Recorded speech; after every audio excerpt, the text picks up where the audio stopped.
Hey everyone, Christopher Ludwig here in Huntington Beach at Finished Vehicle Logistics North America. We're on the red sofa where we're going to be bringing you highlights and interviews from some of the leading lights in vehicle logistics North America. And I'm glad to be with one of them here, Nick Thompson, who's head of vehicle logistics for North America at Stellantis. Nick, thanks so much for joining us here in the red sofa. We talked on the session earlier, inventories recovering, production coming back up, but we know there's a lot of capacity shortages and issues in the industry. Tell us about what some of the most critical areas are for you and for Stellantis.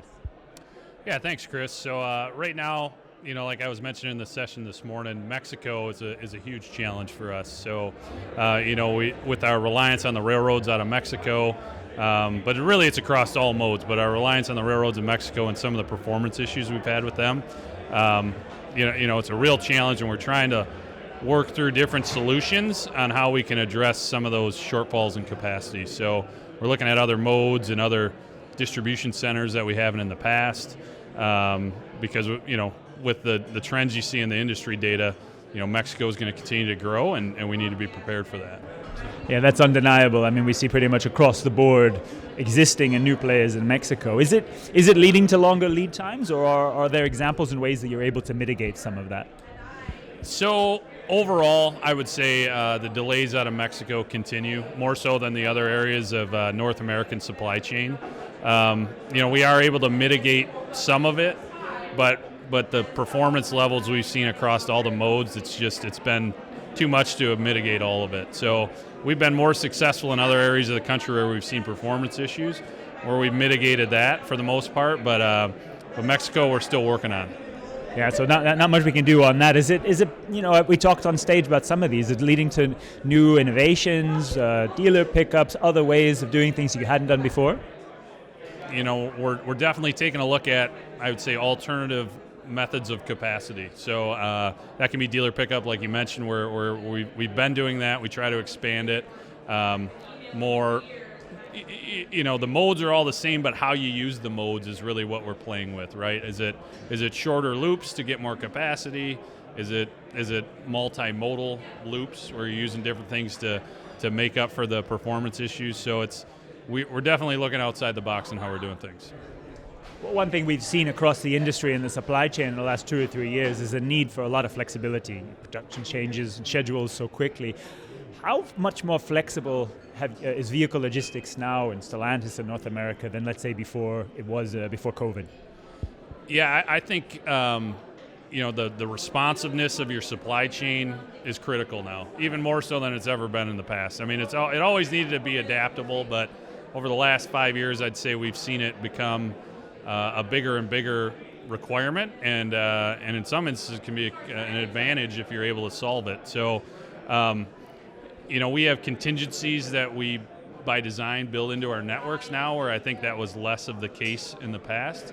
So we're better prepared for performance issues than we've ever been. But it's definitely something that I see a trend in, and I'm hopeful it doesn't always exist, but at least right now we're having to deal with it. So. Yeah, it's a fact. But I think you make a key point. This can actually be an advantage if you're able to master and mitigate some of this. Let's look a little to the future. EV production is rising. I mean, the plans across the board are significant, and particularly for Stellantis as well. So what are some of the key ways you're preparing and changing your network in advance of the rise of EV? Yeah, so we have, it's pretty public from a Stellantis perspective, like what our plans are for EV. Our COO was on 60 Minutes the other day talking about, our growth plans and everything, try to get 50% of our U.S. models by 2030.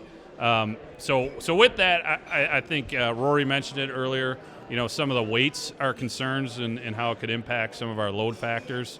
So we're having to take a look at, as we grow that mix, how is that going to impact things? Is it going to drive more capacity issues? So we are starting to take a look at that. Additionally, it's the infrastructure to support it too. So it's how do we charge them at our lots if they need to be charged? What do they need to come off the end of the line? So we try to prevent as many issues as we can with them being charged. So that all of that is happening right now, where we're trying to develop those standards and get prepared for that transition. So finally, a lot of what you're talking about requires investment, long-term investment, the capacity issues.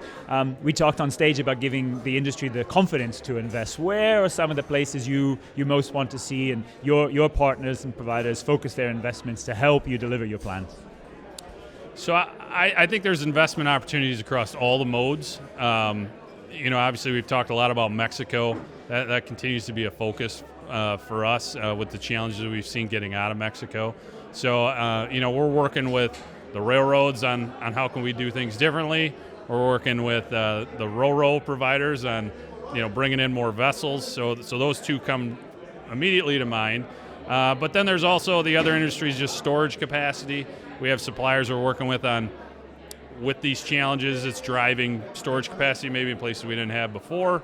And then obviously trucking, everything we do eventually goes on a truck typically. So we're making sure we're staying in touch with our partners on that too to be ready. So it's hard not to say what isn't an opportunity for investment right now. Thank you so much, Nick, for coming on the Red Sofa, joining us here at Finished Vehicle Logistics. I think it helps to give some of that confidence and to show your partners where they should be spending their value and time. So really, thank you so much, Nick. Looking forward to it. Thanks to all of you for following us here. Keep up with #FVLNA and follow us on LinkedIn for more from the Red Sofa. Thanks very much.